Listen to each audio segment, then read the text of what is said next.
Why should the Georgia Bulldogs be the number one team in the country heading into the 2024 season? Let's talk about it. The Georgia Bulldogs, as you know, last season were looking to three-peat. It would have been the first three-peat in Division I football since the Minnesota Gophers from way back when. But something happened on the way to that three-peat. They ran into the Alabama Crimson Tide in Atlanta in the SEC championship game, in which they lost, thwarting their plans for a three-peat. Nevertheless, this same Georgia Bulldog squad went into the bowl game and took care of the Florida State Seminoles, or should I say, the team formerly known as the Florida State Seminoles, as there weren't any real identifiable Florida State Seminole players on the field when Georgia absolutely ransacked them to the score of 63-3. It's a story for another day for why Florida State did not show up in that game, and I do mean did not show up. Those weren't the players who got them to their undefeated record. But once again, a story for another day.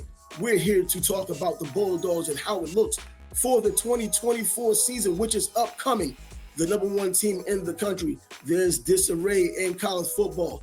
You have teams moving from geographical locations to other geographical locations. It doesn't matter anymore. This is college. Since when did the Pac-12 and their teams have an opportunity to go to the Midwest? Since when was California part of the Midwest? Since when was Oregon and Washington, the greater Northwest, part of the Midwest?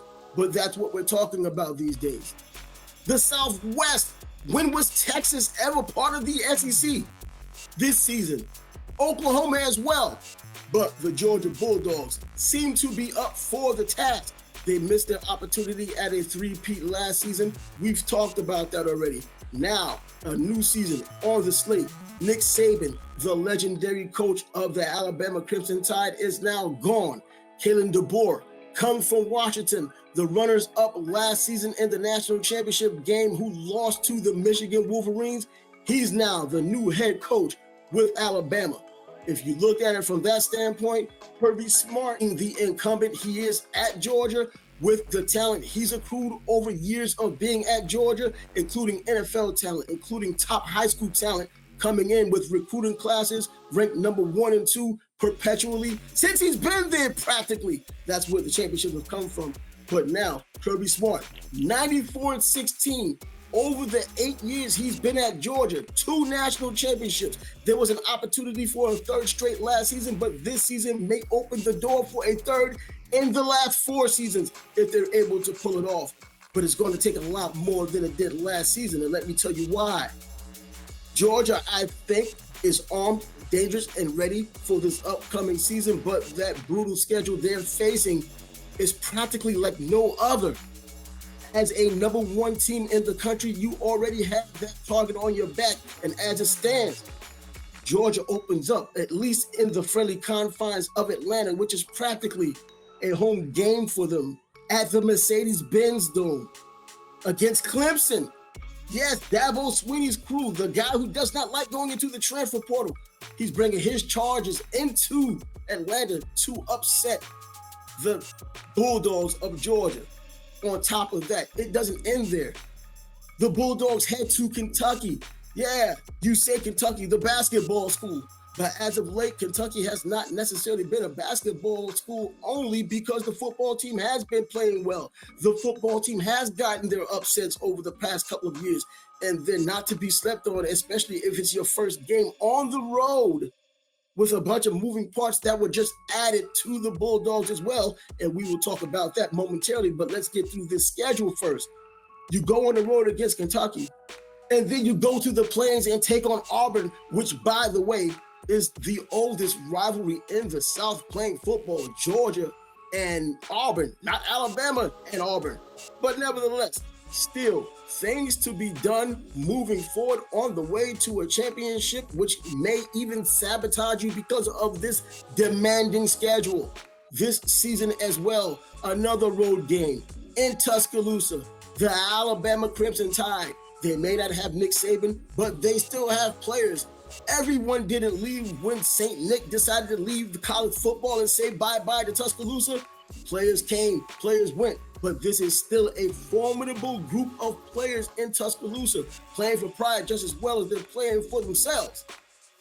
And then Kalen DeBoer, with something to prove, is going to come into this game looking to dethrone, at least from that #1 ranking, the Georgia Bulldogs.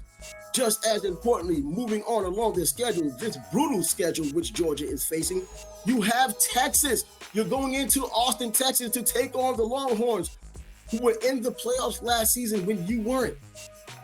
That's something to look at as well. We saw what they were able to do to an SEC team before they came to the SEC last year when they went into Tuscaloosa themselves and whooped up on those Alabama Crimson Tide in the beginning of the season. So they aren't to be slept on, especially in Austin. So that's another team that Georgia is going to have to worry about, but I believe they're armed for it. Ole Miss, let's not forget about that. Ole Miss has been percolating over the past couple of years with Lane Kiffin pushing his charges to the front. Not an easy game in Oxford for anyone, let alone the Georgia Bulldogs with those moving parts I was talking about that came and went. And you're hoping that you have enough incumbents that have the degree of experience you're going to need to overcome what may happen in Ole Miss and Oxford. A very tough place to play. And then you still have your traditional game. The world's largest cocktail party in Jacksonville, Florida, as you take on the Florida Gators, as you do every single year for several years, on end decades, by the way. You come into Jacksonville, you play in the Florida Gators. They may not be as highly trumped up this season as past seasons, but still, when the rivalry is at stake, players play above and beyond their natural abilities, and anything can happen. Not to mention the previous games, the brutality from that schedule could be the reasons why you limp into Jacksonville playing the Gators, who should not be on the same playing field as you as we speak right now, according to the paper. But when was the last time paper suited up and got on the football field and made decisions? Well, maybe last season when the paper decided to keep Florida State out. Another story for another day. And then you're still taking on Tennessee. Josh Heupel has those boys hyped up, and they're looking for another season of being hyped up enough to get respect and consideration, trying to get into that 12-team playoff that college football is introducing to the rest of the country this upcoming season. So there's a lot of reasons why Georgia should be #1, but can they hold on to #1? Looking at that schedule, I'm not going to be the one to say that they can't, but it's going to be very difficult. But in this age, and now with 12 teams instead of 4 teams going into a playoff scenario with an opportunity at a championship, you can lose a game. You may even be able to lose 2 games depending on the schedule. And with the brutal schedule Georgia has, I think that's the kind of schedule that can even survive 2 losses and getting into the 12-team scenario. A real possibility. But either way you look at it, let's talk about what's going on with this Georgia team as a whole, because top players, as I've mentioned, they've come and gone, whether through the transfer portal or the NFL draft. We already know how Kirby Smart is able to keep his team competitive and on the elite level while losing top players to either the NFL draft or the transfer portal. But when it comes to the transfer portal, the top players aren't necessarily leaving. It's the disgruntled players who did not live up to expectations, at least the expectations of the Georgia Bulldogs, to stay there, so they look elsewhere for their opportunities. But when you go back to 2022, we know that dominant Georgia team that did win their national championship had 15 players going to the NFL draft, with 5 of them in the first round, defensive players. That gives you an idea of the talent Kirby Smart has brought in there, the talent that Georgia has, and the domination they were displaying while going after that first and second championship, and the opportunity they at least had for a 3-peat last season. We're talking about dominant teams that Georgia had. In addition, we're talking recruiting. It's not your daddy's recruiting anymore, but it's still Georgia recruiting, because back in 2023, they had the #2 class in the entire country when it came down to getting the country's best players to sign the dotted line for Georgia Bulldogs. But then last season, in 2024, they were #1 in the country, so it doesn't look like the talent is going to drop off anytime soon. But then you have the things I was talking about earlier, transfer portal. Again, you hear it over and over. This time, 23 players have left the Georgia program via the transfer portal. And let me give you a little bit of a lesson on this. It sounds bad for most teams when they lose that number of players, but for the Georgia Bulldogs, it's not that bad. And let me explain why. When these players come out of high school and the types of players Georgia typically gets, the 4 and 5 star players, well, all bets are off once you're on that practice field, once you're going through the program, once you're seeing other elite players around you, they're competing for your spot. You may not live up to those expectations. And your ego may tell you one thing, but reality is showing you on the depth chart what reality really is. And you're not there, or at least not where you want to be. You're not 1, 2, or 3. You might be 5 and 6 on the depth chart. Even as a 4 or 5 star player coming in from high school, all high school games are over when you're on the college campuses of the top schools in the country. Alabama, Texas, Georgia, those kinds of schools have different rules when it comes down to putting the best talent on the field. And so those are the players that leave. Those former 5-star, 4-star players who did not live up to expectation or couldn't adjust to the college ranks on the highest levels, those are typically the players who leave. You don't see too often starters leaving their program to move to another program unless there's something going on with coaches. Like last season, Nick Saban leaves, so top players leave as well because, well, I commit to Nick Saban, not to whoever comes in. So at Georgia, they have this problem, but the incumbent coach, which is Kirby Smart, still being there. These players didn't live up to their expectations, so they go somewhere where they believe they have a better opportunity. No harm, no foul.